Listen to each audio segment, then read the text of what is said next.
சற்றுமுன் வெளியான தகவல் சமையல் சிலிண்டரில் வந்த புது சிக்கல். அரசு அதிரடி நடவடிக்கை. அது சொல்ல பார்க்க போறோம். நீங்க நம்ம சேனல் சப்ஸ்கிரைப் பண்ணாம இருந்தீங்கன்னா மறக்காம லைக் பண்ணிக்கோங்க, சப்ஸ்கிரைப் பண்ணிக்கோங்க. மற்றவர்களுக்கு தெரியப்படுத்த ஷேர் பண்ணுங்க.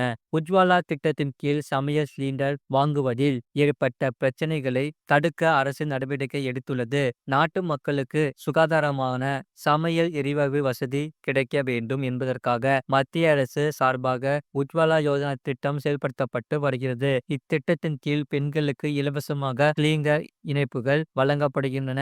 ஒவ்வொரு மாதமும் சமையல் சிலிண்டர் மானிய விலையில் பயனாளிகளுக்கு வழங்கப்படுகிறது. இத்திட்டம் வந்த பிறகு ஏழை மக்கள் கூட சமையல் எரிவாயு இணைப்பை பெற்று வருகின்றன.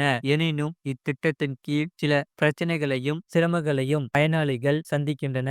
பீகார் மாநில தலைநகரம் பாட்னாவில் உஜ்வாலா யோஜனா திட்டத்தின் கீழ் 4540 பயனாளிகள் கேஸ் சிலிண்டர் வாங்குவதில் சிரமத்தை சந்தித்து வருவது தெரிய வந்துள்ளது. முழு வீடியோ லிங்க் கீழே இருக்கு. அதை கிளிக் பண்ணி பாருங்க.